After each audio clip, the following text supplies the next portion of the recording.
The Spectator's Fraser Nelson and GB News presenter and former Labour MP Gloria De Piero with me this morning to go through all of these papers. Let's start with the headlines that Labour really would not have wanted to be seeing. Yes, not just headlines, but leaked documents which challenge Keir Starmer's story that he was working away, had a bite to eat and then went back to work. Well, a leaked document, that sounds really exciting, doesn't it? It's actually an operational note which details, which we all would all get when we were politicians. If you were going elsewhere to visit another part of the country where there was a by-election, that's why there was an operational note for this. And I'm not suggesting, I don't know anybody, if anyone is seriously suggesting that we are going to go crazy because the people who were working up there needed to eat. And, you know, even in the Mail on Sunday, not just for work to survive. Of course you've got to eat, you're away from home. But if anybody else in any other company had gone into with their colleagues to have 90 minutes curry, booked that, no, it was a by-election. They were away campaigning, of course. Can you imagine if politicians didn't go and campaign? But people were working right across the country. Then whether the Labour leader needed to eat. There's an article there by John Denham that you've picked out. OK, so Keir Starmer was talking about a turning point then. Yeah, I wouldn't have been quite as jubilant.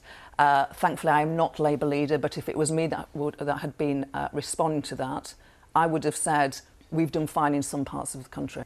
Well, the Sunday Telegraph described it as a disaster in a very critical editorial today. That these were, terrible. To lose the seats that they've lost. Don't want the house building plans that the Tories were trying. So they're really between a rock and a hard place here.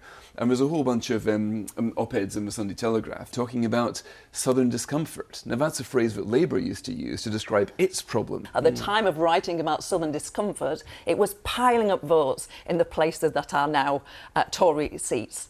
So it doesn't have southern discomfort, but it needs to find some northern soul, and it needs to do so quite quickly. How does Boris Johnson feel about his prospects of leading his party into the next general election now? I think almost certainly, although there is some speculation in some of the papers this morning that West Streeting and Rachel Reeves, but I can't tell you if that's substantiated, that they're getting great donations into their Sinn Féin to us when we were growing up conjured up some particular images and thoughts of bombs.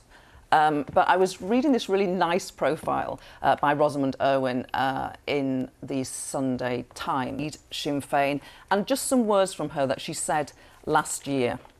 Well, she said that she was in favour of the peace process from its inception, and after a bomb was planted in a police officer's car, she said this, and build peace.